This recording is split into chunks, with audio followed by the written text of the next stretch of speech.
14살 에마 칼슨은 저녁 자전거 훈련 후 집에 돌아오지 않았다. 그녀로부터 마지막 전화가 온 시간은 정확히 밤 9시 56분이었다. 78분 후 그녀의 어머니 수잔 칼슨이 경찰에 공식 신고했다. 에마가 실종됐다. 이렇게 소머스빌이라는 작은 마을의 가장 복잡한 이야기 중 하나가 시작됐다. 이틀 후 자원봉사자들이 에마의 자전거를 발견한다. 자전거는 그녀의 평소 경로에서 5km 떨어진 밀러크릭 가을의 돌이 많은 강둑에 놓여 있었다. 자전거 근처에 타이어 자국이 선명하게 보였다. 구시어 랭글러, 사이즈 255, 70, R16, 뚜렷한 겨울용 트레드, 바퀴 강력, 정확히 255mm. 에마의 학교 코치인 제임스 라킨이 증언한다. 그녀가 훈련을 마지막으로 끝냈습니다. 밤 10시 5분경에 떠났어요. 밖은 어두웠고 가로등이 꺼져 있었습니다. 저는 체육관 문을 확인하고 저도 떠났습니다. 그의 목소리는 불안했고 시선이 옆으로 돌아갔다. 그는 분명히 아는 모든 것을 말하지 않고 있었지만 경찰은 아직 강요하지 않았다. 체육관 주차장에 감시 카메라가 움직임을 포착한다. 밤 11시 14분에 화면에 불이 켜지지 않은 녹색 밴이 나타난다. 번호판은 알아볼 수 없고 차종도 불분명하다. 이 시간에 이 지역에는 차가 없어야 했다는 것만 알려져 있다. 마크 휠러, 시 외곽에 있는 주유소의 지역 주유원, 소머스빌에서 유일한 녹색 벤 포드 이코노라인 소유자로 정확히 이 타입과 사이즈의 구시어 랭글러 타이어를 사용한다. 경찰관들이 그의 차를 조사한다. 완벽하게 깨끗하고 최근에 세차했으며 타이어 트레드가 70% 마모됐다. 질문에 휠러는 감정 없이 짧게 답한다. 저는 집에 있었습니다. 밤에는 항상 차를 마당에 둡니다. 아내에게 물어보세요. 하지만 또 다른 용의자가 있다. 제임스 라킨, 에마의 코치. 경찰이 재정 서류를 확인한다. 라킨에게는 심각한 빚이 있고 채권자들이 상환을 요구하며 계좌가 법원에 의해 압류됐다. 동기가 나타난다. 재정적 어려움과 스트레스가 예측 불가능한 행동으로 이어질 수 있었다. 셋째 날 경찰이 제임스 라킨의 집 수색 영장을 받는다. 창고에서 연한 파란색 자전거 헬멧을 발견한다. 정확히 이 색깔의 헬멧을 에마 칼슨이 실종된 날 쓰고 있었다. 라킨은 충격받아 창백해지며 이것은 실수라고, 헬멧은 여름에 몇 번 자신을 찾아온 조카 딸의 것이라고 주장한다. 경찰은 증언을 기록하지만 아직 이 버전을 배제하지 않는다. 헬멧은 주 실험실로 보내져 감정을 받게 되며 결과는 하루 안에 나올 예정이다. 야간 순찰대가 열화상 카메라가 장착된 드론을 띄운다. 새벽 3시 24분에 드론이 밀러 크릭에서 이어지는 시골길에서 900m 떨어진 숲에서 열 흔적을 포착한다. 지역은 접근하기 어렵고 통신이 안 되며 무선 신호가 불안정하다. 흔적이 갑자기 끊어져 마치 짙은 밤 안개 속에 녹아버린 것 같다. 경찰관들은 좌표를 기록하고 새벽을 기다린다. 그들 중 누구도 아직 이것이 누구의 흔적인지, 에마의 실종에 대한 어떤 설명이라도 제공할지 모른다. 3월 13일 아침, 에마 칼슨이 실종된 지 불과 11시간 후 마크 휠러가 자동차 부품점 오토파츠 익스프레스를 방문한다. 카메라가 오전 9시 12분에 그를 매장에서 포착한다. 나중에 수사관들이 발견한 영수증이 구매를 확인한다. 자동차 헤드라이트 할로겐 휴054 하나. 매장은 휠러의 집에서 2.5km 떨어져 있고 걸어서 약 30분이 걸린다. 경찰이 새로운 증거를 입수한다. 같은 밤 새벽 3시 19분 주유소 파인퓨얼의 감시 카메라 영상. 여기에 휠러의 녹색 밴이 선명하게 보인다. 차량은 천천히 움직이고 오른쪽 헤드라이트가 켜져 있지 않다. 조명이 좋지 않음에도 불구하고 번호판이 부분적으로 식별되며 수사부는 확신을 가지고 확인한다. 영상에는 정확히 마크 휠러의 밴이 나와 있다. 하지만 논리적 모순이 발생한다. 왜 휠러는 깊은 밤에 고장을 발견하고도 즉시 아무것도 하지 않았을까? 대신 그는 차분히 아침을 기다려 걸어서 매장에 가기로 했다. 이것은 경찰로 하여금 그의 증언을 다시 한번 자세히 살펴보게 만든다. 수사관들이 휠러를 추가 조사를 위해 소환한다. 그는 차분하게 행동하며 목소리에서 어떤 동요도 드러나지 않는다. 고장에 대한 직접적인 질문에 그는 즉시 3월 12일 저녁에 그린우드 로그스 목재 창고에 장작을 가지러 갔다고 답한다. 돌아오는 길에 돌이 헤드라이트를 손상시켰다고 하며 그래서 밤에는 조심스럽게 운전했고 아침에 매장이 열리자마자 즉시 교체했다고 한다. 하지만 이 버전의 확인은 빠르게 휠러가 거짓말하고 있음을 보여준다. 수사관들이 감시카메라 영상을 조사하고 목재 창고 직원들을 조사한다. 3월 12일 저녁 휠러의 녹색 밴을 본 사람은 아무도 없고 그의 차량은 창고의 어떤 카메라에도 포착되지 않았다. 직원들이 확인한다. 마크 휠러는 그날 저녁 창고를 방문하지 않았다. 같은 날 경찰이 휠러 밴의 내부를 철저히 조사한다. 수사관들은 차량의 중요한 증거가 숨겨져 있을 수 있다고 추정한다. 하지만 생물학적 검사는 음성 결과를 보여준다. 폭력적인 행동이나 몸싸움을 나타내는 흔적은 발견되지 않았다. 내부는 완벽하게 깨끗하다.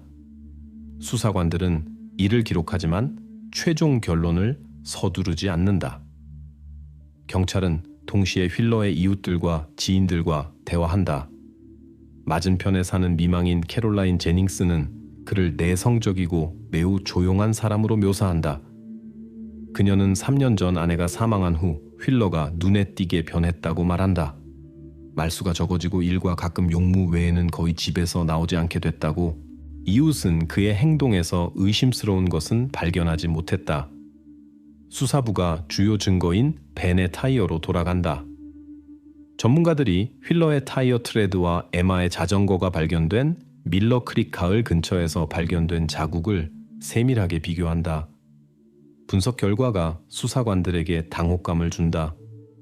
벤의 트레드 깊이가 사건 현장의 흔적과 정확히 0.8mm 차이가 난다.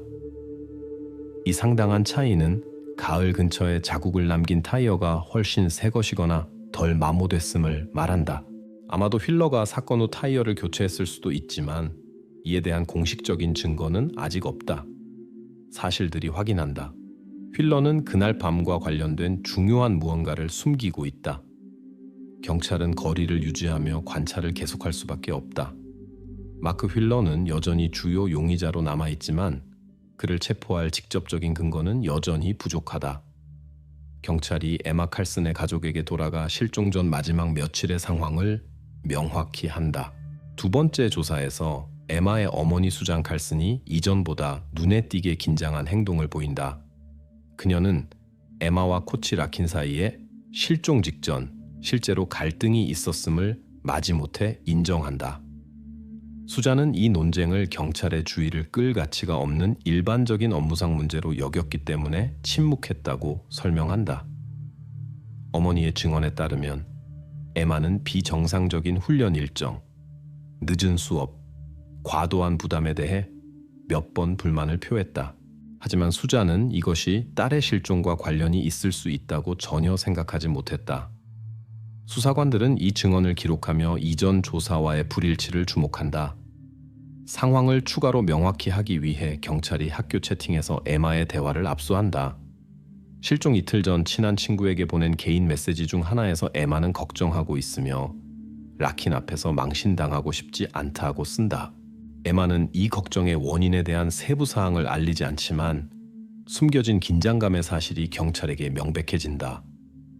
이와 동시에 에마의 금융 거래를 확인하는 과정에서 형사들이 코치 제임스 라킨이 페이팔 시스템을 통해 에마의 계좌로 한 이상한 송금을 발견한다. 송금액은 $120다. 메모에는 스포츠 영양제라고 적혀 있다. 경찰이 즉시 라킨을 새로운 조사를 위해 소환한다. 제임스 라킨은 조사에서 송금을 간단히 설명한다. 에마의 자전거 페달이 고장나서 교체해주고 그녀가 직접 인터넷에서 적합한 스포츠 영양제를 주문할 수 있도록 돈을 송금했다고 한다. 그의 버전은 논리적으로 들리지만 밀러 크릭 가을에서 발견된 자전거의 감정 결과 페달이 발견, 당시 완전히 멀쩡했고 어떤 손상도 없었음이 밝혀진다. 라킨이 다시 명백히 거짓말하고 있다. 송금과 라킨의 집 수색에 대한 소식이 빠르게 언론에 누설된다. 지역 신문이 코치 변태라는 센세이션한 제목으로 기사를 내며 그의 행동의 어두운 동기를 분명히 암시한다. 경찰은 급히 라킨의 노트북을 압수하고 조사해야 한다. 언론은 코치의 신속한 체포를 요구하지만 수사관들은 신중하다. 라킨의 노트북에서 실제로 타협적인 정보는 발견되지 않았다. 개인 데이터, 대화, 심지어 브라우저 기록에도 의심스러운 것은 없다. 동시에 수사팀이 체육관의 추가 감시 카메라 데이터를 요청하고 조사한다. 중요한 증거가 되는 것은 에마가 실종된 밤의 영상이다. 밤 11시 50분에 카메라가 라킨이 체육관을 열쇠로 잠그는 것을 선명하게 포착한다. 동시에 경찰이 밤 11시 55분에 이웃집에 도착한 지역 식품 배달 서비스의 GPS 물류 데이터를 요청한다. 배달 서비스 운전사가 정확히 자정까지 코치가 체육관 근처 주차장에 있었음을 확인한다. 라킨의 알리바이가 철통같이 증명된다. 따라서 의혹과 공개적 반향에도 불구하고 코치 제임스 라킨이 에마 칼슨의 실종에 연루됐다는 버전이 최종적으로 무너진다. 수사관들이 코치와 관련된 수사 라인을 공식적으로 종료하며 이를 허위로 표시한다. 하지만 이것은 칼슨 가족의 동기에 대한 새로운 의문을 제기한다. 왜 그들은 딸과 코치의 중요한 갈등을 즉시 언급할 필요가 없다고 생각했을까? 수사부는 부모들의 이상한 자제력을 주목하며 그들의 행동이 이제 별도의 확인이 필요하다고 기록한다. 경찰이 다시 주요 수사 방향인 마크 휠러의 녹색 밴과 그의 타이어 수수께끼로 돌아간다. 타이어 상태에 대한 새로운 데이터가 우선순위가 되는데 이것이 에마의 자전거 발견 장소와 특정 차량을 연결하는 유일한 실제 증거이기 때문이다. 수사관들은 신중하다. 현재 수사는 기술적 세부 사항에 집중되고 있다. 휠러의 밴은 경찰의 면밀한 감시하에 있으며 그의 행동과 습관의 모든 변화가 특히 세심하게 기록되고 있다. 따라서 수사부는 점차 허위 단서들을 제거하고 해답에 접근하고 있다. 제임스 라킨이 용의자 범위에서 벗어나고 마크 휠러가 다시 이 복잡한 이야기의 핵심 인물 역할에 주요하고 유일한 실제 후보가 된다.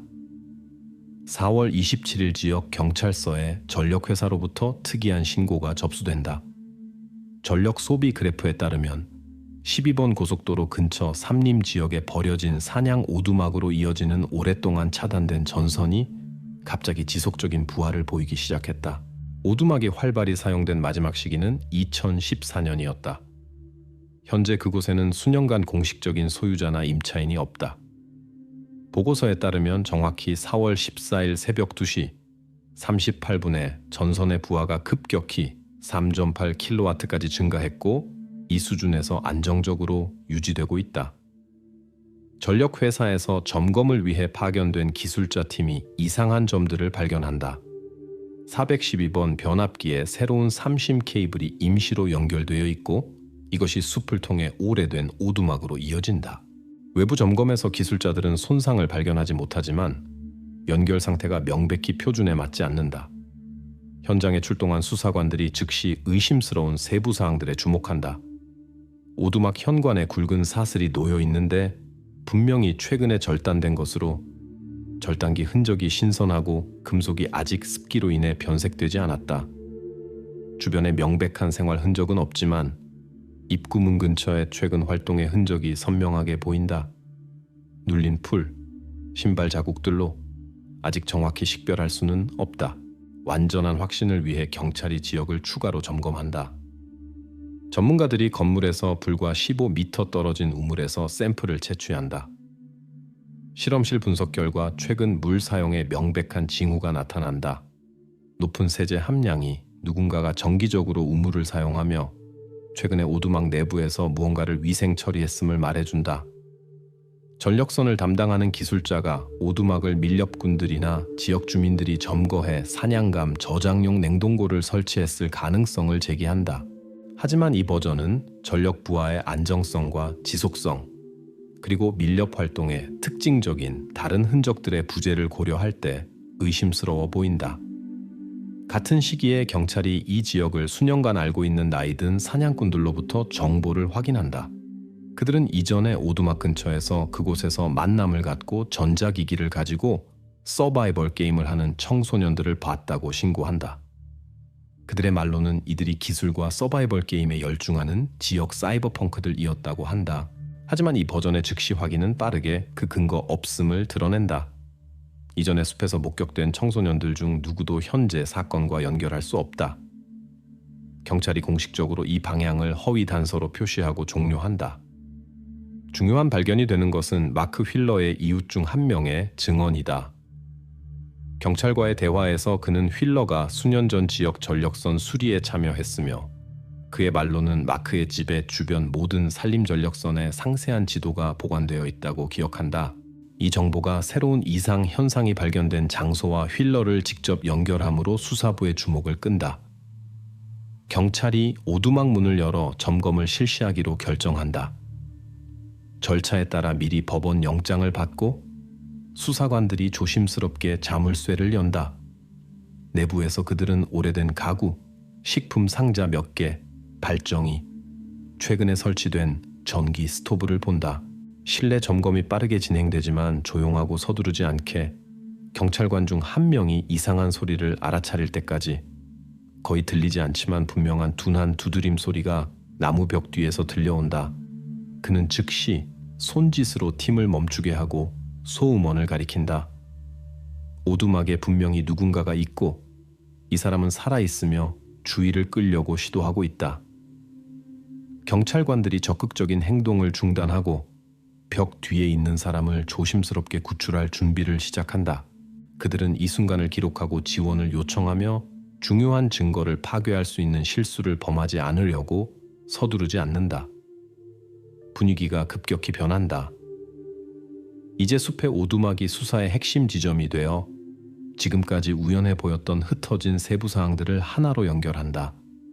따라서 오래된 전력선이 예상치 못하게 에마 칼슨 사건의 가장 중요한 단서가 됐다. 수사부는 이 장소와 주요 용의자인 마크 휠러 사이에 최종적인 연결을 확립하는 데 말 그대로 한 걸음 앞서 있다고 확신한다.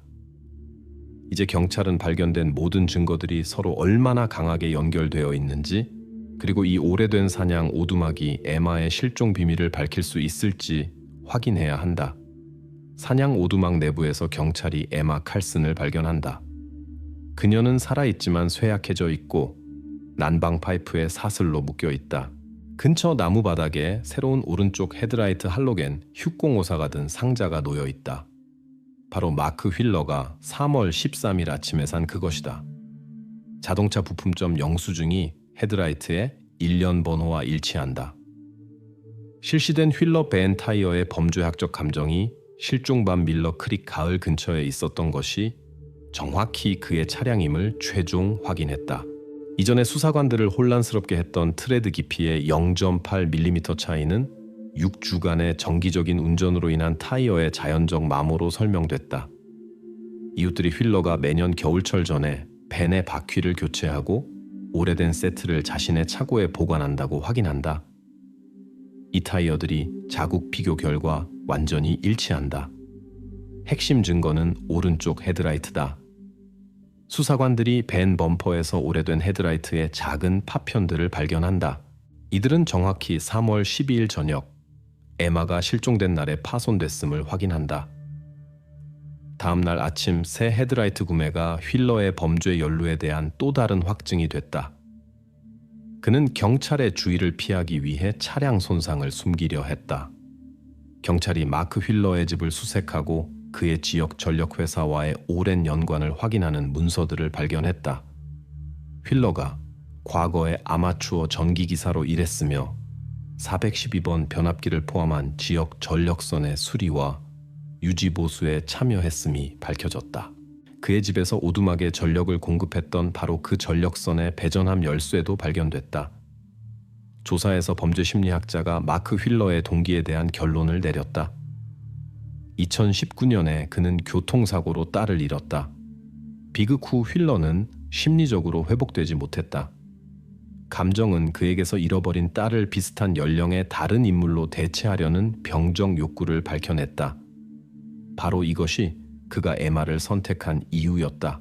사법감정이 의료보고서에 대체 대상에 대한 병적 욕구라는 문구로 이 가설을 확인했다. 체포되어 예비 구금시설에 수용된 후 마크 휠러가 일회용 면도기로 손목을 그어 자살을 시도한다. 의료진이 빠르게 반응해 시도는 실패한다. 법정에서 이 사건은 정상 참작 사유로 고려되지 않는다. 휠러는 자신이 저지른 일의 심각성을 완전히 인식하는 상태로 법정에 선다. 2022년 2월 28일 수개월간의 재판 후 지방법원 판사가 최종 판결을 내린다. 마크 휠러는 에마 칼슨의 유괴와 불법 감금 혐의로 유죄 판결을 받고 가석방 없는 28년의 징역형을 선고받는다. 에마 칼슨은 판결 시점에 의료진의 관찰해 안정된 상태에 있다. 의료 보고서는 간략히 기록한다. 신체적, 심리적 상태 안정, 치료적 재활 진행 중. 에마는 공개적인 발언을 하지 않으며 가족은 언론과의 접촉을 피한다. 신비로운 상황에서 늦은 밤 미국 가족의 집에서 그들의 딸이 흔적도 없이 사라졌다. 수사당국은 즉시 수색에 나섰고 곧 일련의 놀랍고 예측할 일련의 발견들로 이어졌다.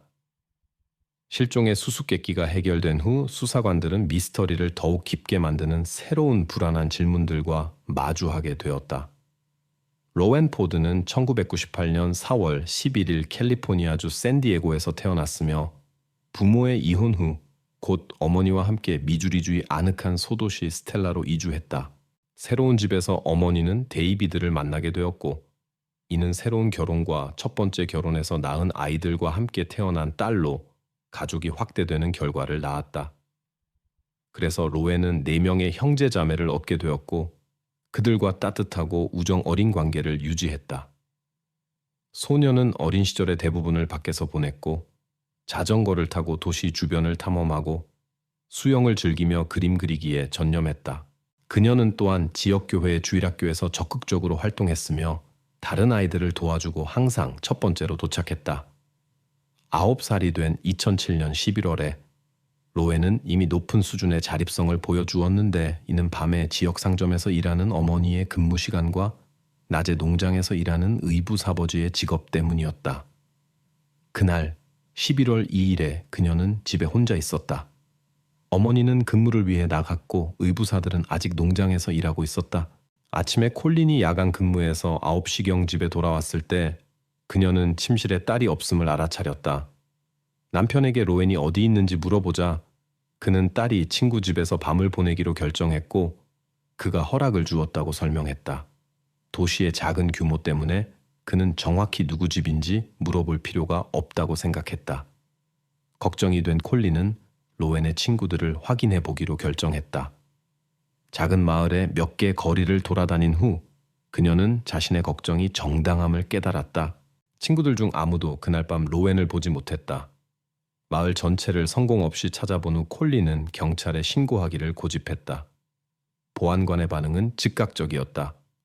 그는 로웬을 마지막으로 본 데이비드를 신문하기 위해 가족을 방문하는 것으로 시작했다.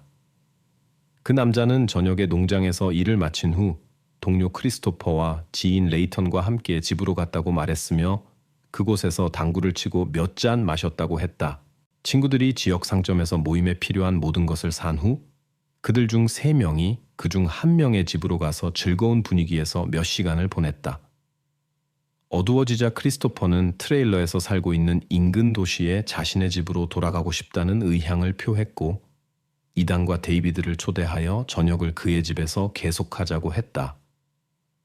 데이비드는 의붓딸 로웬이 깊이 잠들어 있음을 확인한 후 동의했고 그들과 함께 갔다. 도중에 그들은 추가 술을 사기 위해 멈췄고 나머지 저녁을 크리스토퍼의 트레일러에서 보냈다. 1시간 후 데이비드는 이단에게 자신을 데려다 달라고 부탁했다. 음주 후 상태로 인해 경찰과의 마주침을 피하기 위해 이단은 덜 다니는 길을 선택했다. 집에 도착한 데이비드는 거의 즉시 잠들었지만 곧 친구 집에서 밤을 보낼 허락을 구하는 로웬에 의해 깨어났다. 오래 생각하지 않고 그는 동의했고 다시 잠들었다. 경찰은 이 이야기에 회의적으로 반응했으며 특히 목적지에 대한 추가 질문 없이 밤에 소녀를 보내기로 한 결정에 대해서였다. 보안관은 데이비드가 어떻게든 로웬의 실종에 연루되어 있을 수도 있다고 의심했지만 이에 대한 확실한 증거는 없었다. 하루 종일 그리고 깊은 밤까지 경찰은 도시와 주변 정착지의 주민들과 함께 실종된 로웬을 찾기 위한 수색 작전을 조직했다. 약 150명만 거주하는 작은 도시 스텔라에서 가족의 공동체와의 긴밀한 연결을 고려할 때 그녀의 실종 소식은 번개처럼 퍼졌다. 평소 아이들은 이곳에서 걱정 없이 거리에서 놀았지만 설명할 수 없는 실종은 주민들의 마음을 걱정과 두려움으로 채웠다. 처음 24시간의 수색은 로웬에 대한 어떤 단서나 흔적도 없이 끝났다. 다음 날인 11월 4일에 수사관들은 데이비드의 알리바이를 확인해준 크리스토퍼를 만나기 위해 인근 도시로 여행했지만 그는 소녀가 실종된 이후 친구와 연락이 없었다고 보고했다. 이는 수색 작전의 확대와 더 많은 자원봉사자들의 참여로 이어졌지만 로웬의 흔적은 발견되지 않았다. 그 다음 날 아침은 사건에 대한 다양한 가설들을 적극적으로 작업하는 FBI 요원들의 참여로 특징 지어졌다. 로웬의 의부사버지의 진술에 대해 의구심이 제기되었는데 그의 사건 버전이 믿을 수 없게 보였기 때문이다. 로웬의 모든 친구들이 신문을 받았고 이는 소녀가 그들과 함께 있지 않았음을 확인했다. 데이비드에 대한 반복된 신문은 그의 진술의 변화를 가져왔고 이는 그에 대한 의혹을 강화시키고 사건 해결을 위한 노력을 강화시켰다. 소녀가 실종된 바로 그 밤에 이 사람은 자신의 부재에 대해 모순된 정보를 제공했다. 그는 또한 소녀가 그에게 허락을 구하지 않고 혼자 친구에게 가기로 결정했을 가능성을 언급했으며 그의 모르는 사이에 아파트를 떠났다고 했다. 수사 과정에서 그가 그날 저녁 어머니의 차를 빌렸다는 것이 밝혀졌는데 이는 이전의 수사에 알려지지 않았다. 그 후 수사관들은 그의 개인 픽업 트럭과 어머니의 차 모두를 자세한 검사를 위해 압수하기로 결정했지만 범죄의 흔적은 발견되지 않았다. 동시에 수사관들은 크리스토퍼와 뉴턴과 다시 대화하기로 결정했는데 둘 다 용의자와 함께 실종의 저녁을 보냈기 때문이었다. 크리스토퍼는 경찰서에 초대되어 이미 이전에 표현한 사건 버전을 반복했다. 그는 또한 거짓말 탐지기를 사용한 신문에 동의했으며 그 결과는 속임수의 징후를 보이지 않았고 곧 그는 석방되었다. 경찰을 떠나 일로 돌아간 지 불과 몇 시간 후 크리스토퍼는 지나가는 보안관 클라크의 차를 보고 그를 세우기 위해 손을 흔들었다. 휘트먼 경찰서장인 보안관 클라크는 크리스토퍼를 17년 동안 알고 있었고 그의 양부모와 우정 어린 관계를 유지했으며 이는 그에게 존경을 얻어주었다. 크리스토퍼의 어머니가 사망한 후 그는 종종 클라크의 지원을 구했다. 그들의 만남에서 그들은 로웬의 실종에 대해 논의했지만 클라크는 수사에 직접 관여하지 않았다. 그럼에도 불구하고 클라크는 크리스토퍼의 행동이 이상하게 보였고 그가 무언가를 숨기고 있을 수도 있다고 의심했다. 실종된 로웬의 운명에 매분이 결정적인 순간에 클라크는 자신의 의혹을 숨기지 않기로 결정하고 FBI의 도움을 요청했다. 그는 요원들과의 만남을 주선하고 크리스토퍼가 그날 밤 사건에 대한 중요한 세부 사항을 숨기고 있을 수도 있다는 추측을 공유했으며 아마도 크리스토퍼 자신의 요청에 따라서였다. 이 정보는 로웬의 실종에 대한 그의 관여를 시사할 수 있었다. 보안관은 크리스토퍼와 신뢰관계를 구축했다고 주장했으며 참여의 결과에 대한 두려움으로 크리스토퍼를 설득하여 진실을 공유하도록 시도할 준비가 되어 있었다. 같은 날 저녁 크리스토퍼는 수사 진행 상황에 대해 알아보기 위해 로웬의 어머니 집으로 갔다. 그의 부재 중에 FBI 요원들이 도착했으며 그들은 로웬의 어머니와 다시 대화하기로 결정했었다. 크리스토퍼가 그들을 만났을 때 그는 그날 밤 사건에 대한 이전 버전을 확인했지만 처음으로 데이비드에 대한 의혹을 표현했고 진실을 밝히는 데 도움을 제공했다. 그는 심지어 데이비드로부터 자백을 얻기 위해 도청 장치를 가지고 미끼로 사용되는 위험을 감수할 준비가 되어 있었다. 그러나 요원들은 이 계획을 잠정적으로 보류하기로 결정했고 크리스토퍼에게 데이비드가 사건과 관련된 증거를 숨겼을 수 있는 장소에 대해 물었다. 한 남자로부터 정보를 받은 다음 날 아침 경찰은 지시된 장소들을 철저히 조사하기 시작했고 스텔라 지역의 수색 방향을 확대했다. 동시에 데이비드는 FBI에 다시 신문을 위해 초대되었으며 그곳에서 그는 계속해서 모든 죄를 부인했다. 그의 집에서의 수사 시도는 성공하지 못했고 이는 수사관들을 증거 없이 남겨두었다. 한편 크리스토퍼는 요원들과의 상호작용에 대해 보고하기 위해 보안관 클라크를 방문했다. 그들의 대화 중에 클라크는 크리스토퍼가 중요한 무언가를 숨기고 있다는 느낌을 받았다. 만남 후 보안관은 즉시 수사관들에게 연락하여 크리스토퍼가 데이비드에게 불리한 정보를 가지고 있을 수도 있다는 의혹을 표현했다. 크리스토퍼가 중요한 정보를 공유하고 싶어 하지만 주저하고 있다고 가정하면서 FBI 요원들은 클라크가 그를 설득하려고 시도해야 한다고 주장했다. 크리스토퍼가 사건에 관해 보안관에게 반복적으로 연락한 것을 고려할 때 그가 실제로 몇 가지 핵심 세부 사항을 공개하고 싶어 한다는 것은 가능성이 있었다. 11월 7일에 크리스토퍼는 데이비드의 집에 있는 금고 수색에 대한 동의를 얻기 위해 다시 경찰서에 초대되었는데 크리스토퍼는 자신의 집을 잃은 후 일시적으로 그곳에 살고 있었고 그의 개인 물품들이 여전히 보관되어 있었다. 크리스토퍼는 이해 없이 자신의 트레일러와 차의 수색에 동의했고 DNA 샘플을 제공했으며 수사관들의 질문에 다시 답변했다. 수사관들이 그날 밤의 사건들을 더 자세히 조사하기로 결정하고 크리스토퍼에게 데이비드가 제시한 버전의 확인을 요청했을 때 상황은 예상치 못한 전환을 맞았다. 크리스토퍼는 친구의 이야기가 정확하지 않다고 밝혔고 이는 수사관들이 진실한 상황을 더욱 결연하게 밝히도록 만들었다. 법 집행기관의 압력은 크리스토퍼를 더욱 밀어붙였을 뿐이었고 이는 그가 자신을 방어하고 로웬의 실종에 대한 고발에 위협해 더 이상의 소통을 거부하게 만들었다. 만남은 중단되었고 크리스토퍼는 경찰서를 떠났다. 그는 같은 저녁 보안관 클라크에게 급히 갔고 수사관들의 불공정한 대우에 대해 불평했으며 법적 지원을 구할 가능성을 고려했다.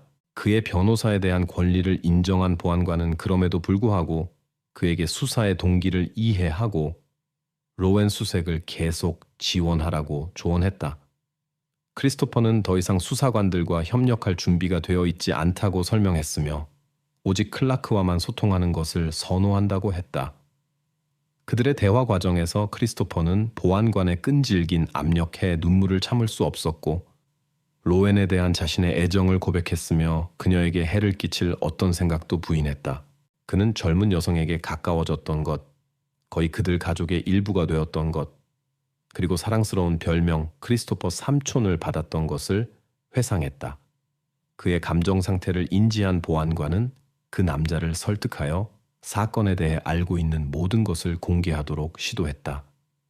크리스토퍼가 자신의 설명을 하는 순간 방문자들이 경찰서에 들어와 보안관 클라크의 주의를 대화에서 돌렸다. 클라크가 방문자들에게 주의를 기울이는 동안 크리스토퍼는 공개하려고 의도했던 정보를 밝히지 않고 눈에 띄지 않게 건물을 떠났다. 상황의 심각성을 인식한 보안관은 즉시 FBI에 연락하여 일어난 일을 보고했다. 그는 크리스토퍼가 모든 것을 밝힐 준비가 된 상태였지만 어떤 압력이라도 그가 더 이상의 협력을 피하고 대신 변호사를 고용하게 만들 수 있다고 경고했다. 따라서 클라크는 그에게 생각할 시간을 주자고 제안했고 요원들은 이에 동의했다. 수색은 다음 날 중단 없이 계속되었지만 로웬은 발견되지 않았다. 실종 일주일 후인 11월 9일에 모든 것이 바뀌었는데 수색대가 스텔라에서 16km 떨어진 파월 근처의 외딴 지역에 도달했을 때였다.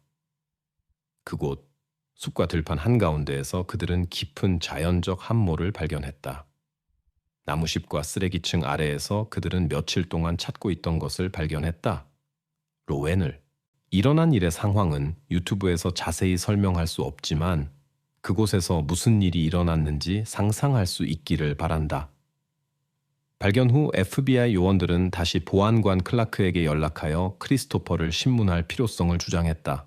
크리스토퍼가 클라크가 없던 같은 날 아침에 서에 와서 다른 직원들을 통해 만남의 긴급성을 강조하는 메시지를 남겼다는 것이 밝혀졌다. 보안관은 즉시 크리스토퍼를 찾기 시작했고 가능한 모든 체류지를 돌아다녔지만 그 남자는 땅속으로 사라진 것 같았다. 크리스토퍼가 클라크와 직접 연락하기로 결정했을 때 이야기는 진행되었다. 그의 목소리에서 불안이 느껴졌고 그는 누군가가 그를 따라다닐 가능성에 대해 말했다. 도시를 통한 자신의 마지막 순찰을 설명하면서 이는 머리에서 생각을 지우려는 시도였는데 크리스토퍼는 자신을 끊임없이 따라다니는 것 같은 은색 차를 언급했다. 보안관 클라크는 그러한 감시에 대해 아무것도 모른다고 안심시켰고 문제를 논의하기 위한 만남을 제안했다. 만남에서 크리스토퍼는 극도로 긴장한 모습을 보였고 자신이 어떤 식으로든 로웬의 실종과 연결될 수 있고 누군가가 그에게 그것에 대한 보복을 가할 수도 있다는 두려움을 표현했다. 클라크는 상황이 악화되었고 크리스토퍼가 알고 있는 모든 것을 말해야 한다고 강조하면서 서로 가서 문제를 더 자세히 논의하자고 제안했다. 서 앞에서 크리스토퍼는 다시 감정에 압도되었지만 그러한 인구 밀집 환경에서 말하고 싶지 않다고 주장했다. 그는 더 외진 곳으로 가자고 제안했고 도시 근처에 잘 알려지지 않은 다리를 언급했다. 합의한 후 그들은 그곳으로 향했다. 목적지에 도착한 후 크리스토퍼는 예상치 못하게 클라크에게 손을 내밀어 수갑을 채우도록 제안했다. 보안관은 당황했고 그것이 필요하지 않다고 대답했다. 그러자 크리스토퍼는 신비롭게 말했다. 내 말을 들은 후에는 다르게 생각할 것이다. 그리고 그는 처음에는 경찰이 이미 알고 있는 것을 반복하면서 이야기하기 시작했다. 그날 저녁 크리스토퍼는 벤과 데이비드와 함께 트레일러에서 휴식을 취했고 그들은 계속 축하하며 마셨다. 집으로 갈 시간이 되었을 때 데이비드는 그에게 동승을 부탁했다. 그들은 경찰과의 마주침을 피하기 위해 들길을 이용하기로 결정했고 길을 떠났다. 크리스토퍼가 나중에 보안관에게 말한 이야기는 그를 충격에 빠뜨렸고 당황하게 만들었다. 크리스토퍼는 그날 밤 로웬에게 용서받을 수 없는 일을 하고 싶은 무서운 욕망을 느꼈다고 고백했다. 나는 유튜브에서 그것에 대해 말할 수 없지만 그가 정확히 무엇을 하고 싶어 했는지 스스로 이해해야 한다. 크리스토퍼는 친구들이 한동안 길을 갈 것이라는 것을 알고 있었기 때문에 주요 도로를 통한 더 짧은 경로를 선택했고 데이비드의 집에 먼저 도착했다. 조용히 로웬의 방으로 몰래 들어가 소녀가 깨지 않도록 조심스럽게 데려가서 자신의 트레일러로 갔다. 그의 행동 중에 그는 불을 켜지 않았고 눈에 띄지 않으려고 노력했다. 크리스토퍼가 돌이킬 수 없는 일을 한 후 그는 로웬을 집으로 데려다주고 사라질 계획이었다. 그러나 그녀가 밝은 달빛에서 그의 얼굴을 보았을 때 계획이 바뀌었다. 인식될 것에 대한 공황 상태에서 크리스토퍼는 로웬을 포함하여 아무도 진실을 알지 못하도록 범죄의 흔적을 지워야 한다고 결정했다. 결국 그는 더 이상 되돌릴 수 없는 결정을 내렸고 여기서도 말할 수 없는 일을 했다. 이해해 주기 바라지만 모든 것을 가능한 한 이해하기 쉽게 설명하려고 노력하고 있다. 모든 일이 일어난 후 차에 앉아 있으면서 크리스토퍼는 모든 증거와 단서를 없앨 방법을 생각했다. 그의 첫 번째 생각은 보안관 클라크와 마지막으로 만났던 다리에서 모든 증거를 던져 파괴하는 것이었다. 크리스토퍼는 자신의 원래 계획이 빨리 간파될 것임을 깨달았다. 그는 지역을 돌아다니며 대안을 생각했고 곧 새로운 계획을 세웠다. 인근 도시 근처에 큰 구덩이가 있었다. 그는 증거를 없애기 위해 그곳으로 갔지만 구덩이를 가지로 덮는 데 성공하지 못했다. 구덩이의 엄청난 크기 때문에 그것들이 그냥 아래로 떨어졌다. 집으로 돌아갈 때 크리스토퍼는 자신의 물건에 흔적이 있음을 알아차렸다. 그는 또한 범행에 사용된 밧줄과 다른 유죄한 물건들로부터도 처분해야 했다. 그는 모든 것을 태우기 위해 큰 금속통에 모았지만 공개된 불이 원치 않는 주의를 끌 수 있다는 것을 깨달았다. 결국 그는 통을 헛간으로 끌고 가서 그곳에서 불을 붙였다. 보안관 클라크는 이 사건들로 인해 혼란스러웠다. 내내 그는 데이비드가 죄인이라고 생각했고 크리스토퍼를 단지 정보를 숨기고 있는 증인으로만 보았다. 거의 20년 동안 알아온 누군가가 그런 일을 할 수 있다는 것을 알게 된 것은 보안관에게 충격이었다. 이혼으로 새 아이를 둔 크리스토퍼는 항상 법을 준수하는 시민으로 보였다. 그러나 크리스토퍼의 행동의 진실한 모습은 이 인상을 파괴했다. 자신의 이야기를 한 후 크리스토퍼는 자발적으로 경찰서로 가는데 동의했고 보안관은 심지어 그에게 수갑을 채울 필요가 있다고 생각하지도 않았다. 그러나 FBI 요원들 앞에서 자백을 반복한 후 그는 체포되었다. 크리스토퍼가 자신의 이동주택과 차의 수색을 허용할 의지를 표현하는 동안 그는 일어난 일에 대한 후회를 언급하며 다음 며칠을 눈물로 보냈다고 말하면서 진술을 끝냈다. 그의 고백에 대해 생각한 수사관들은 그 후 데이비드를 만나 크리스토퍼의 고백에 대해 알리기로 결정했다. 그들은 그 남자의 이상한 행동과 진술의 모순성에 대해 걱정했으며 이는 그가 친구의 행동을 숨기고 있을 수도 있다는 추측을 불러일으켰다. 그러나 사건의 다음 전개는 더욱 놀라웠다. 신문 후 데이비드는 갑자기 사건에 대한 자신의 이야기를 바꿨다. 그는 그날 밤 집에 돌아왔을 때 로웬이 방에서 사라진 것을 발견했고 즉시 크리스토퍼가 그녀를 데려갔을 수도 있다고 의심했다고 주장했다. 어머니의 차를 타고 크리스토퍼의 집으로 가서 일어나고 있는 일을 목격했다. 로웬을 구하려고 시도하는 대신 데이비드는 크리스토퍼에게 합류하기로 결정했고 그 후 범죄의 흔적을 숨기는 데 도움을 주었다. 그는 그 순간 자신의 의식이 어떻게든 꺼져 있었고 다음 며칠 동안 일어난 일을 기억할 수 없다고 결론지었다. 이 전개로 혼란스러워진 수사관들은 데이비드의 진술에 대한 설명을 구하기 위해 다시 크리스토퍼에게 의존했다. 그러나 크리스토퍼는 데이비드가 사건에 관여하지 않았으며 모든 것이 그가 원래 묘사한 대로 정확히 일어났다고 주장했다. 이는 수사관들을 더욱 혼란스럽게 했지만 크리스토퍼의 이야기는 발견된 증거와 완전히 일치했다. 크리스토퍼의 진술은 의학적 검사 결과에 의해 확인되어 수사 해명에 기여했다. 트레일러 지역의 조사에서 수사관들은 재로 가득 찬 통을 발견했고 차에서는 인간의 머리카락을 알아차렸다. 그들이 사건의 어떤 버전이 옳은지 완전히 확신하지는 못했지만 피고들의 고백은 데이비드를 체포하고 사건을 법원에 넘길 수 있게 했다. 재판 중에 크리스토퍼는 자신이 그의 진술이 자신에게 불리하게 사용될 가능성을 이해하지 못했고 자신의 권리가 침해되었다고 주장하면서 자신의 진술 사용에 이의를 제기하려고 시도했다. 그러나 판사는 그의 주장을 기각했고 진술이 자발적으로 이루어졌다고 강조했다. 크리스토퍼는 또한 자신의 어려운 어린 시절, 생물학적 부모에서 양부모로 그리고 다시 돌아가는 끊임없는 변화를 강조하여 관용을 구했으며 이는 그의 성격에 지속적인 인상을 남겼다. 초청된 전문가는 크리스토퍼에게서 정신지체의 징후가 발견되었다고 주장했다. 그러나 이것은 그가 범행 5년 후인 2012년에 최대 엄중한 형을 받는 것을 막지 못했다. 판결에 이의를 제기하려는 시도들은 성공하지 못했다. 데이비드의 상황은 더 복잡했다. 그는 범행에 대한 자신의 관여를 인정했지만 그의 사건 버전은 크리스토퍼의 진술과 달랐으며 이는 기소의 위험을 제기했다. 데이비드에 대한 가능한 재판은 크리스토퍼의 판결 취소로 이어질 수 있었고 잠재적으로 둘 다 석방될 수 있었는데 DNA와 같은 직접적인 증거가 없었기 때문이다. 기소는 이 위험을 감수할 수 없었다. 데이비드가 크리스토퍼와 함께 범죄에 관여했다는 증거는 결코 발견되지 않았다. 기소는 그의 관여 가능성을 고려했지만 증거는 설득력이 없었다. 크리스토퍼에 대한 판결의 취소를 피하기 위해 검사들은 데이비드와 타협을 했다. 두 개의 혐의의 유죄를 인정한 후 그는 11년형을 선고받았으며 그중 5년만 복역했다. 이 판결은 많은 불만을 일으켰는데 많은 사람들이 데이비드가 자신의 행동에 대해 더 엄중한 처벌을 받았어야 한다고 생각했기 때문이다. 이제 그가 이 문제로 다시 책임을 지게 될 가능성은 극히 낮다. 한편 크리스토퍼는 계속해서 감옥에서 형을 복역하고 있다.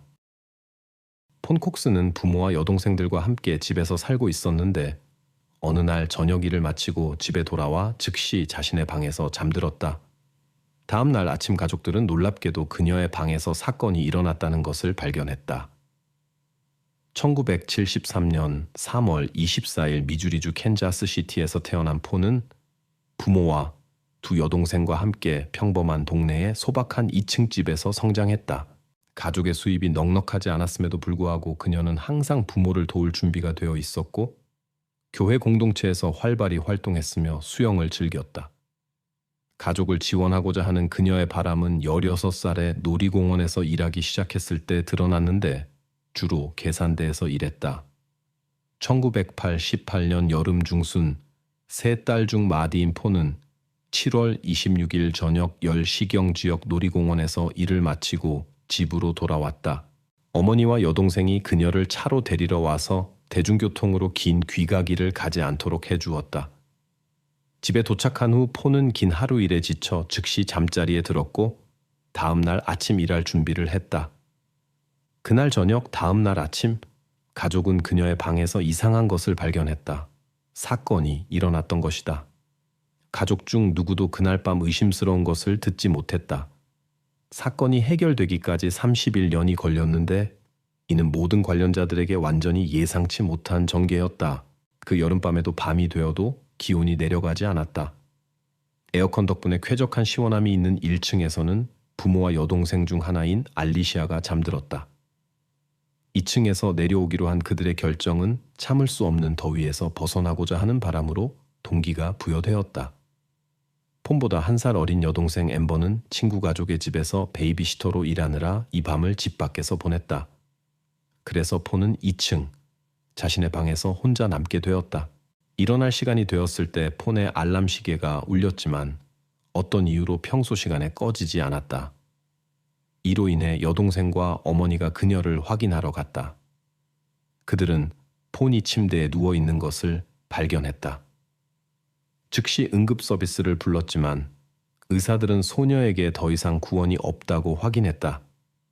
이러한 결과를 초래한 사건들은 의료 전문가들이 확인한 바에 따르면 분명히 몇 시간 전에 일어났으며 외부 영향을 원인으로 지목했다. 경찰은 즉시 어려움으로 가득한 수사가 앞에 놓여 있다는 것을 인식했다. 범죄가 집안에서 일어났음에도 불구하고 형편없는 방음으로 인해 모든 소음이 가족 중 누군가를 깨울 것으로 예상될 수 있었지만 아무도 아무것도 듣지 못했다. 이에 대한 설명은 1층의 시끄러운 에어컨이 다른 모든 소음을 덮었기 때문이었다. 그날 밤에 정적을 깬 유일한 것은 가족의 푸들의 불안한 행동이었는데 이 개는 불안하게 행동하며 짖었다. 하지만 이 행동은 개의 상태로 돌려졌는데 개가 임신 상태였고 가족은 특별한 주의를 기울이지 않았다. 사건 현장인 집에 대한 철저한 조사 후 수사관들은 일련의 중요한 결론에 도달했다. 그들의 분석에 따르면 가해자 또는 여러 명이 집 뒤쪽 2층의 창문을 통해 침입했다고 시사했다. 근처에는 지붕과 창문으로의 쉬운 접근을 제공하는 오래된 트레일러가 있었다. 이 창문은 집에 에어컨이 없어 열려 있었는데 이는 거주자들이 여름 더위에 대처할 방법을 찾도록 강요했다. 폰의 방에서 전문가들은 몇 가닥의 짧은 머리카락을 포함한 핵심 증거와 첫눈에 중요하지 않아 보일 수 있는 다른 증거들을 발견했다. 모든 발견물은 분석을 위해 실험실로 보내졌다. 게다가 집에서 여러 라디오, 비디오 게임 콘솔, 스테레오 카세트 플레이어를 포함한 귀중품들이 사라졌다. 일부 물건들은 집 근처 바닥에서 발견되었는데 이는 창문에서 던져서 나중에 아래에서 수집하려 했지만 어떤 이유로 그대로 남겨진 인상을 주었다. 수사관들은 또한 2층에 인접한 침실의 옷장에서 다양한 물건들이 제거되었다는 것을 발견했다. 그들의 의견으로는 가해자가 집 거주자들이 잠들기를 기다리는 동안 이 옷장을 은신처로 사용했을 수 있다고 했다.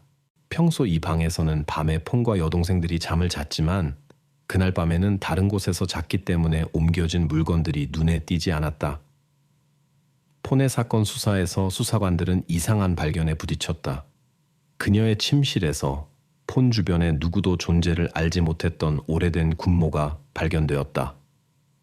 이로 인해 경찰은 가해자가 이 물건을 사건 현장에서 실수로 남겨두었을 수도 있다고 추정하게 되었다. 하지만 수집된 많은 증거에도 불구하고 가해자를 찾는 것은 쉽지 않았는데 1989년에는 DNA 분석 기술이 오늘날만큼 발달하지 않았고 통합된 DNA 데이터베이스가 없었기 때문이다. 수사관 벤자민 콜드웰은 범죄의 지배 구조에 익숙한 여러 명이 관련되어 있을 수 있다고 추정했다. 가해자들은 어둠 속에서 뒷마당을 우회하여 2층에 어떻게 도달할 수 있는지 알고 있어야 했고 집안의 방 배치에 대해 알고 있어야 했다. 그날 밤의 사건에 빛을 비출 수 있는 증인을 찾으려는 시도는 성공하지 못했다. 이웃, 친구, 폰의 친척들에 대한 신문은 수사에 도움이 될 수 있는 중요한 정보를 가져오지 못했다. 추가적인 어려움은 집이 위치한 지역이었는데 다양한 갱의 활동으로 알려진 다소 가난한 동네였다. 이러한 그룹의 구성원들을 책임지게 하는 어려움이 수사관들의 작업을 상당히 어렵게 만들었다. 사건 한 달 후 증인의 등장으로 수사가 갑자기 새로운 추진력을 얻었다. 이 사람은 수사관들에게 의심스럽게 보이는 세 젊은이에 대한 정보를 공유했고 그들을 가능한 가해자로 지목했다. 그의 진술의 특별함은 일반 대중에게 알려지지 않고 경찰에 의해 공개되지 않은 세부 사항들에 있었으며 이는 그의 말에 무게를 실어주었다. 결과적으로 이전에 폰과 같은 학교에 다녔던 한 명을 포함하여 세 젊은 남성이 체포되었다. 사건과의 어떤 연관성도 부인했음에도 불구하고 용의자 중 한 명의 집에서의 수색은 폰에게 속했던 물건들의 발견으로 이어졌다. 이 발견은 그들을 일시적으로 수사의 주요 인물로 만들었다. 하지만 수사는 장애물에 부딪혔다.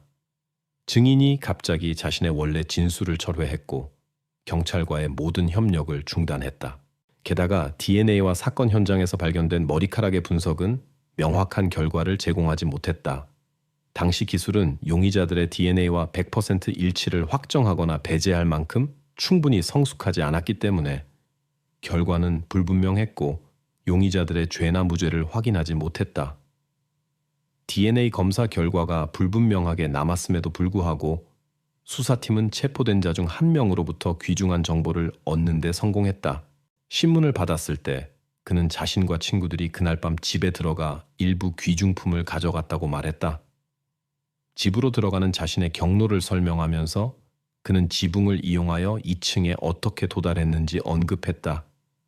게다가 그는 수사팀에게 이전에 알려지지 않았던 일부 세부 사항들을 언급했는데 예를 들어 손잡이가 부러져서 집 옆 덤불 아래에 숨겨진 카세트 플레이어 사건에 대해서였다. 수사관들은 체포된 자가 말한 바로 그곳에서 해당 물건을 발견했다. 그럼에도 불구하고 그는 나중에 자신의 진술을 철회했고 경찰과의 협력을 중단했으며 이로 인해 그의 자백을 법정에서 증거로 사용하는 것이 불가능해졌다.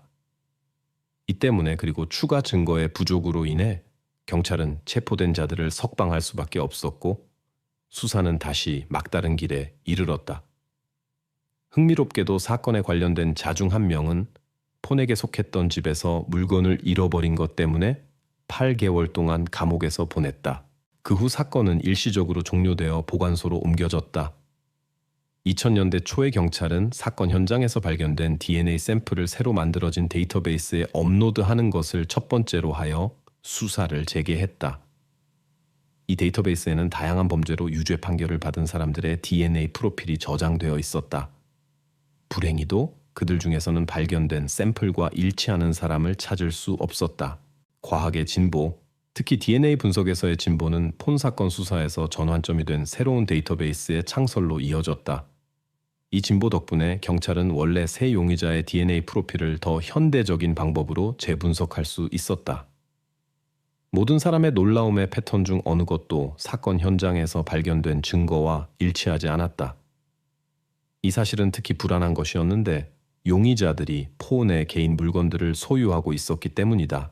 수사관들은 범죄의 밤에 폰의 집에 있었던 것이 그들의 물건을 찾고 있었을 수도 있는 세 용의자만이 아니라 명백히 실제 가해자였던 네 번째 사람도 있었다고 결론지었다. 이 가정은 더 많은 질문을 불러일으켰다. 4명이 어떻게 눈에 띄지 않게 집에 침입하여 범행을 저지르고 똑같이 눈에 띄지 않게 다시 사라질 수 있었을까? 이 질문은 해결되지 않았고 사건은 다시 막다른 길에 이르렀다. 세월이 흐르면서 폰 가족의 진실이 밝혀질 것이라는 믿음은 매일 더욱 줄어들었다. 그들은 여전히 그날 밤 그들의 집에 있었던 세 남성이 범죄의 열쇠를 알고 있지만 침묵하기를 선호한다고 확신하고 있다. 가족에게 남은 유일한 희망은 이제 경찰 실험실에 보관된 DNA 샘플들에 있으며 이것이 미스터리의 빛을 비출 수 있을 것이다. 2018년에 폰의 여동생 앰버가 보고한 사건이 일어났다. 그녀는 미해결 사건을 전문으로 하는 유명한 미국 포럼에서 그때까지 경찰에 알려지지 않았던 범죄에 대한 세부 사항을 공유했다. 23년의 존재 기간 동안 이 포럼은 사용자들이 여러 차례 중요한 사건들의 해결에 기여했기 때문에 견고한 명성을 쌓았다. 앰버가 자신의 신원을 확인한 후 이는 그녀의 말에 신빙성을 부여했다.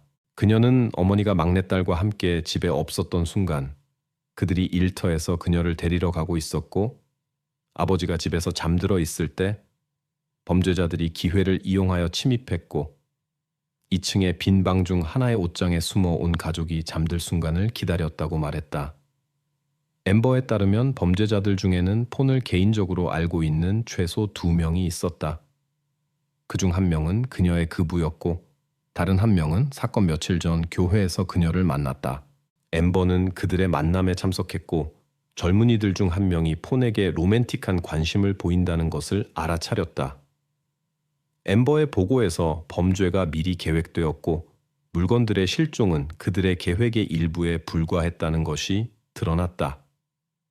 포럼에서 공개된 이 정보는 특별한 주목을 받았고 사건 해결의 핵심 요소가 될 수 있었다.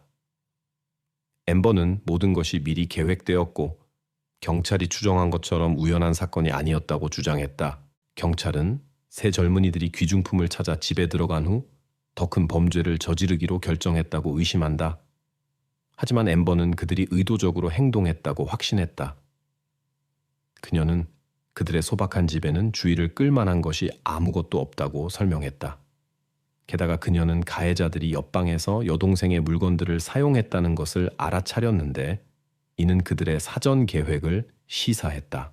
앰버는 또한 가해자들이 아마도 그들 가족의 일상을 알고 있어서 집에서 눈에 띄지 않게 머물 수 있었을 것이라고 언급했다.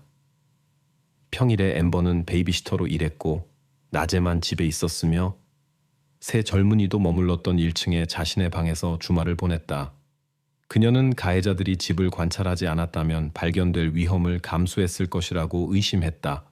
소녀는 또한 가해자들이 그녀의 어머니와 여동생이 언제 일터에서 그녀를 데리러 올지 알기 위해 집을 관찰했을 것이며 이것이 그들에게 눈에 띄지 않게 침입할 기회를 주었을 것이라고 말했다.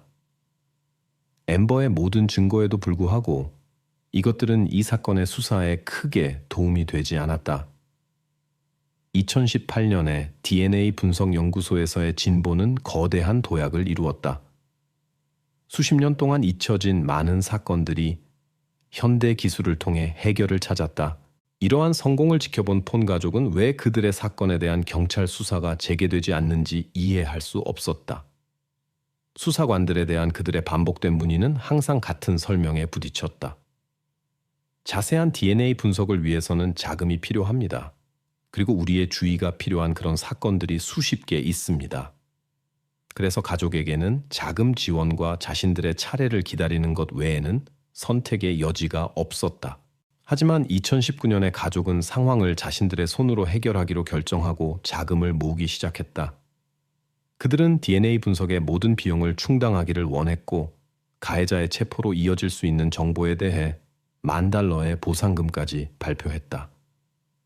그들의 주도권은 언론에서 광범위한 호응을 얻었고 친척들과의 수많은 인터뷰 덕분에 많은 동정적인 사람들이 도움 요청에 응답했다. 이 덕분에 필요한 금액이 꽤 빨리 모아졌다. 하지만 불행히도 그런 노력 후에도 가족을 기다리고 있는 것은 실망이었다. 폰 가족의 자비로 수행될 DNA 분석을 통해 수사를 가속화해달라는 요청에 경찰 당국은 거부했다. 거부의 주된 이유는 한 가족에게 그런 가능성을 허용하는 것이 유사한 상황에 있는 다른 가족들로부터의 수많은 요청으로 이어질 수 있는 선례를 만들 것이라는 점이었다. 수사관들의 견해로는 그런 첨단 조사를 수행할 수 있는 실험실의 제한된 수 때문에 이것이 실행 가능하지 않을 것이라고 했다. 그럼에도 불구하고 이 실험실들은 유전자 연구에서 중요한 진보를 이루었다. DNA를 통한 친척 찾기부터 유전자 데이터를 바탕으로 한 얼굴 초상화 제작까지 폰 가족은 수사의 지연이 그들의 사회적, 재정적 지위와 관련이 있다고 확신했는데 그들이 덜 부유한 지역에 살고 있었기 때문이다. 인터뷰에서 폰의 여동생은 더 부유하거나 영향력 있는 사람들에 관한 일이었다면 수사가 훨씬 빨리 진행되었을 것이라는 의견을 표했다. 모든 노력에도 불구하고 가족은 과정을 가속화하는 데 성공하지 못했다. 하지만 2020년 말에 폰 가족에게 예상치 못한 사건에서 중요한 돌파구가 일어났다. FBI의 자금 지원으로 폰의 방에서 채취된 DNA 샘플들이 깊은 분석을 수행하고 DNA 소유자의 가능한 친척을 찾기 위해 전문 실험실로 보내졌다. 실험실에서 과학자들은 사건 현장에서 발견된 특정 유전자 물질의 조사에 집중했다. 2020년 11월까지 연구자들은 발견된 DNA가 폰의 아이촌 사촌인 도널드 콕스에게 속한다는 것을 확인하는 데 성공했는데 이는 온 가족에게 놀라움이었다. 그때 도널드는 21세였고 가족 중 누구도 그가 어떤 범죄에 연루되어 있다고 의심하지 않았다. 그럼에도 불구하고 도널드는 어려운 성격과 다양한 경범죄로 인한 정기적인 감옥 방문으로 알려져 있었다. 불행히도 그 당시에는 그런 범죄를 저지른 사람들로부터 분석을 위한 DNA 샘플을 채취하지 않았는데 이것이 사건의 조기 해결을 지원할 수 있었을 것이다. 도널드는 2006년에 사라졌지만 그의 실종 상황이 경찰의 의혹을 불러일으켰기 때문에 그의 DNA 샘플이 보관되었다. 그럼에도 불구하고 그의 DNA에 대한 정보는 도널드가 이 특정 사건에서 용의자로 간주되지 않았기 때문에 FBI 데이터베이스에 입력되지 않았다. 전문가들이 사건 현장에서 발견된 샘플과 경찰이 제공한 샘플 사이에 100% 일치를 확인한 후 가족은 마침내 31년 동안 기다려온 질문들에 대한 답을 얻었다. 이 발견은 슬프긴 했지만 불분명하게 남아있던 세부 사항들의 빛을 가져다 주었다. 원래 세 용의자가 실제로 그날 밤 집에 있었다는 것이 밝혀졌고 이는 그들이 집의 배치와 거주자들의 습관을 그렇게 잘 알고 있었던 이유를 설명했다. 용의자 중 한 명인 도널드는 가족과 친분이 있었고 종종 그들을 방문했다. 이러한 폭로에도 불구하고 경찰은 세 남성에 대한 새로운 기소 없이 사건을 종료하기로 결정했다. 폰의 여동생은 그들로부터 자백을 구하는 것이 무의미하다고 생각했는데 집에서의 그들의 존재가 반드시 범죄에 대한 참여를 의미하지는 않기 때문이다. 아마도 범죄는 도널드가 집에 혼자 남은 후 저질러졌을 것이다. 경찰은 용의자들에 대해 이미 기소가 이루어졌다고 판단했다. 오랜 의혹과 사회의 유죄 판결이 그들의 삶에 심각한 영향을 미쳤다. 사건 종료 후 알려진 흥미로운 사실은 경찰이 그들 중 한 명의 친척들을 통해 용의자들에 대해 알게 되었다는 것인데 그들이 그의 집에서 폰의 집에서 사라진 것과 유사한 닌텐도 게임 콘솔을 알아차렸기 때문이다. 이 정보는 뉴스를 통해 알려졌고 지역의 모든 사람이 사건에 대해 알고 있었다. 모든 증거와 의혹에도 불구하고 남성들의 범죄 참여를 증명하는 데 성공하지 못했다. 그럼에도 불구하고 폰의 친척들은 이제 누가 범죄의 배후에 있는지 알고 있다. 가해자는 17년 동안 자신의 행동에 대한 책임을 지지 않고 자유롭게 지냈으며 자신의 생활 방식이 결국 자신의 비밀을 드러낼 때까지 폰 가족과의 접촉을 계속했다.